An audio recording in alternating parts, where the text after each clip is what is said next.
해병 군사 재판, 그 잔망스러운 기억이여.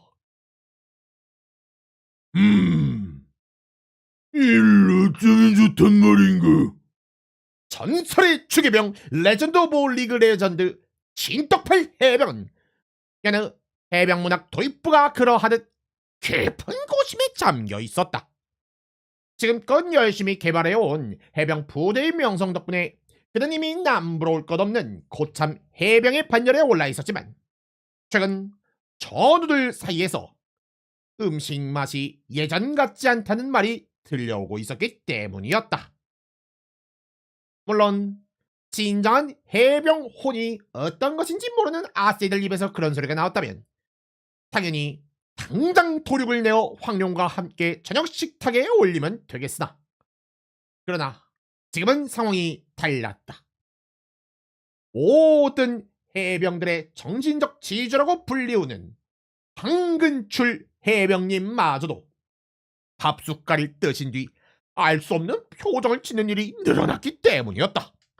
이는 자칫 불충으로까지 받아들여질 수 있는 일이었다. 차가운 영일만 바닷바람처럼 진떡팔 해병의 한숨이 퍼져나가는 가운데 주기장 밖에서 요란스런 오도봉고 소리가 들려왔다. 아마 아세이 모병 활동을 마친 사냥조가 복귀한 모양이었다. 진떡팔 해병은 무심한 듯 그리로 시선을 돌렸다. 새것처럼 깨끗한 각개 빤스를 입은 젊은 사내들이 손이 묶인 채 차례로 차에서 하차했다. 순간 온몸에 타투를 새긴 아세이 하나가 괴성을 지르며 날뛰기 시작했다. 이 저같은 개새끼들아! 내가 누군 줄 알고 이 짓을 하는 거야? 내가 이것만 풀면 니들 배뜨지! 십자로 칼빵을 내줄 퍽! 나! 옆에서 아세이 선별 작업을 돕고 있던 조조팔 해병이 마침 손에 우연히 들고 있던 철퇴로 그의 머리를 내리쳤다. 당연히 당돌한 아세이는 순식간에 해병 무지개떡 반죽이 되었다. 화려한 문신 덕분에 보기도 좋고 먹기도 좋은 것이 여간 기합인 것이 아니었다. 역시 두려워하는 아세이들의 마음을 잘 진정시키는 조조팔 해병이었다. 헌데 진떡팔 해병은 그 장면을 보고 떠오르는 생각이 있었다.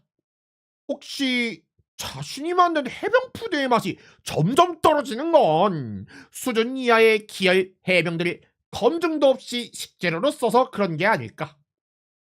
고민 끝에 그는 식재료로 부적합한 기열 땅개 새끼들이 처단을 해버릴 다를 방법이 필요하다는 결론을 내렸으니, 그리고 이러한 아이디어를 전우들에게 공유했다.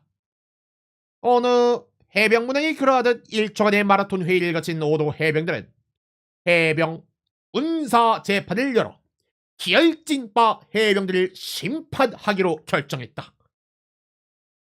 본디 해병들은 법 앞에서는 기숙발이 통하지 않는다는 이유로 수년 전 부대의 모든 법전과 규정집을 불태운 적이 있었기 때문에 재판을 열기 위해 참고할 만한 지식이 아무것도 없는 상태였다.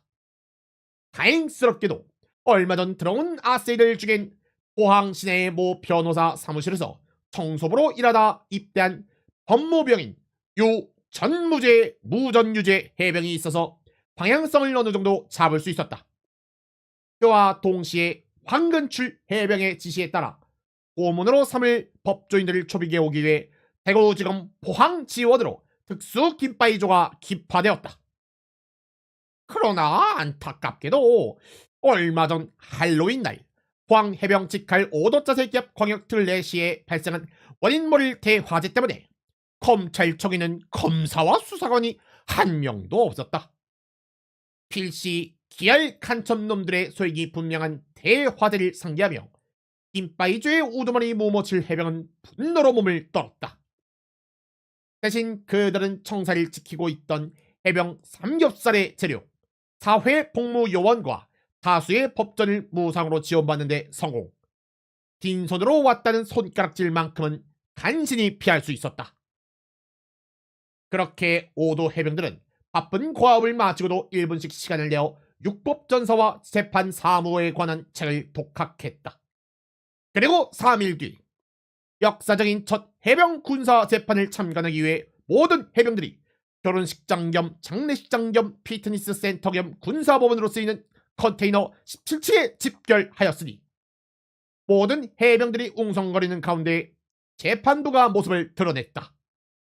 오늘의 판사는 해병대에 살아있는 전설이신 황근출 해병님과 대대장 마갈곤 하사 그리고 유 전무제 무전유제 해병이 맡기로 했다.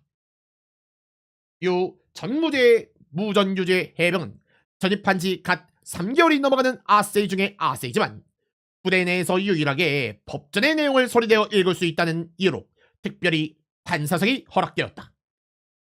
엄정함을 상징하는 빨간 각계 빤스를 차려입은 그들의 등장에 법정 안에 모두가 몸과 포즈를 꼿꼿이 세워 예의를 갖추었다.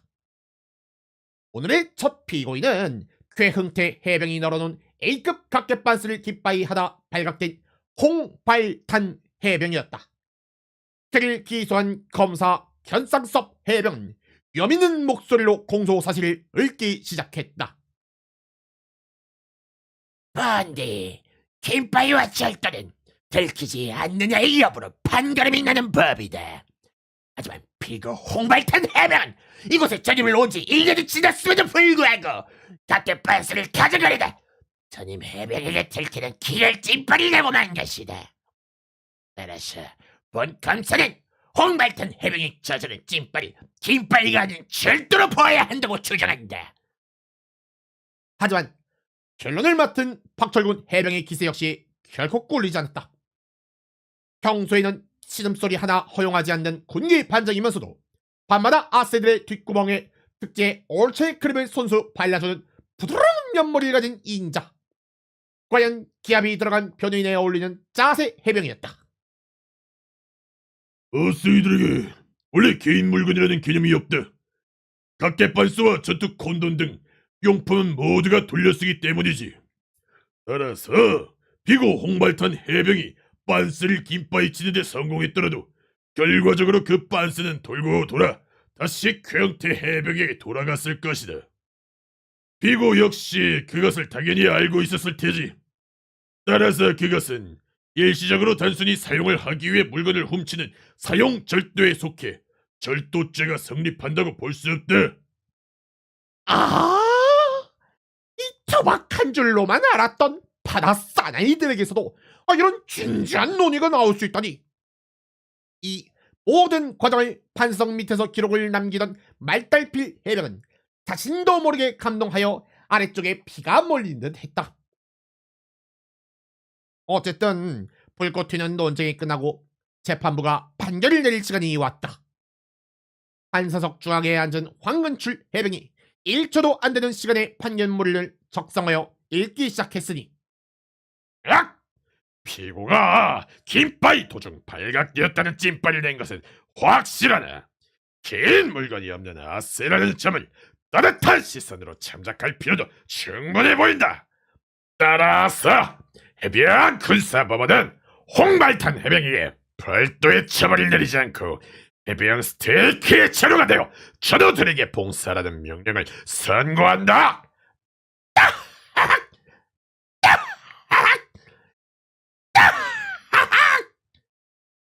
액체형 황룡을 굳히고 가공해 만든 특제 해병 판사봉답게 청아한 소리가 났다. 판결이 나온 즉시 홍발탄 해병은 주계장으로 끌려가 해병 스테이크의 재료로 재탄생했다.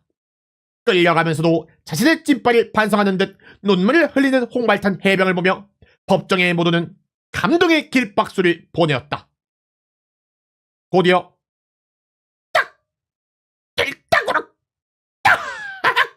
같은 주옥 같은 굉음과 함께 멀리 해병 5분에서 나오는 연기가 보였다. 그와 동시에 유전무제 무전유제 해병은 감히 선임 해병의 잘못을 심판하는 자리에 건방지게도 끼어들었다는 죄명으로 배석 판사에서 피고인으로 강등 직결 처형을 선고받고 부대 뒷산에 매장되었다. 곧 이어 다음 피고인이 재판장 안에 모습을 드러내었다. 이번 피고인은 부대의 유일한 의무병 손으로 하는 수술은 뭐든지 잘해 해병이었다.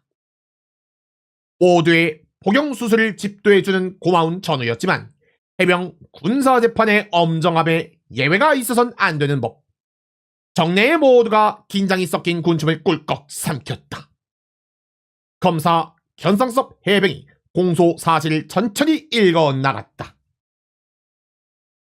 피고는 지난 10월 30일 해병 할로윈 행사를 계기로 자원 입대를 한 아세들의 뇌 수술을 집도하던 도중 메소리 미숙하게 따로 환자 김픽톤 해병이 전립선을 3cm가량 절단, 피해자를 성불구자로 만든 사실이 있다. 해병에게 보씨는 전투력을 보장하는 생명과도 같은 추모작이다. 그것을 무력화된 김픽톤 해병은 사망했다고 보아도 무방할 것이다. 따라서 본 검사는 업무상 과실치사의 혐의로 피고 손으로 하는 수술은 모든 지자리 해병에게 전후의 인형을 구형을 할 것을 선언한다. 그것을 심각한 얼굴로 듣던 변호인 박철곤 해병은 재빠르게 변론을 이어나갔다. 올챙이 그림을 생산할 수 없게 된 만큼 피고인의 죄질은 특히 더 좋지 않다고 할 수 있다. 이에 본 변호인은 검사 측의 주장대로 피고인에게 전후의 인형을 선고하는 것에 적극 동의한다. 변론을 듣던 손으로 하는 수술은 뭐든지 잘해 해병의 표정이 무언가에 얻어맞은 듯 멍했다. 아마 이제야 자신이 얼마나 큰 죄를 저질렀는지 깨달은 모양이었다. 새치 혀만으로도 죄인이 스스로 잘못을 첨예하게 만드는 능력을 선보이다니 과연 피고인의 권익을 최우선으로 하는 엘리트 변호인 박철곤이었다. 하지만 이들의 주장을 모두 들은 황술 해병님의 입에선 전혀 예상치 못한 판결이 나왔으니 3일 뒤 본 판사가 귀도 성형 수술을 받기 위해 피고인에게 예약을 한 사실이 있으므로 피고 손으로 하는 수술은 뭐든지 잘해 해병에게 죄를 선고한다. 이럴 수가. 순간 법정이 술렁거렸지만 선임의 모든 행동은 작전이라는 대원칙 하에 모두가 판결을 수긍하였다. 물론 성기능을 잃은 김픽톤 해병에게는 안 된 일이었지만 이미 그는 3일 전 해병 수육의 제로가 되어 전우들의 배를 불리는 숭고한 사명을 다했으니 뭐가 아쉬우랴. 박철곤 해병은 재판부의 명판결에 감탄하여 입이 뚝 부러졌다. 하기사 선임의 깊은 뜻을 알아차리지 못하고 고자가 되었다며 울부짖은 김픽톤 해병 역시 업무상 과실치사의 공동정범으로 할 수 있으리라. 역시 장병들의 법감정을 충실히 존중하는 해병 군사재판다웠다. 이후에도 많은 피고인들이 재판대에 올랐으나 그들은 대부분 엄정한 재판 속에서 느껴지는 선임 해병들의 온정에 감격하여 올챙이 크림을 줄줄 흘리다 직제로가 되기를 자청하였다. 이열 땅계 대표격이라 할 수 있는 황룡 해병만큼은 아이고 또 무슨 개소리야 똥개 새끼들아 라고 일갈하면서 재판 자체를 거부했지만 법정 모독죄와 무슨 죄의 상상적 경합이 인정되어 현장에서 처형당했다. 아이 개새끼가 진짜. 하지만 이런 역사에 남을 명판결을 두고도 이견을 내는 찐빠 해병은 한 사람도 없었다.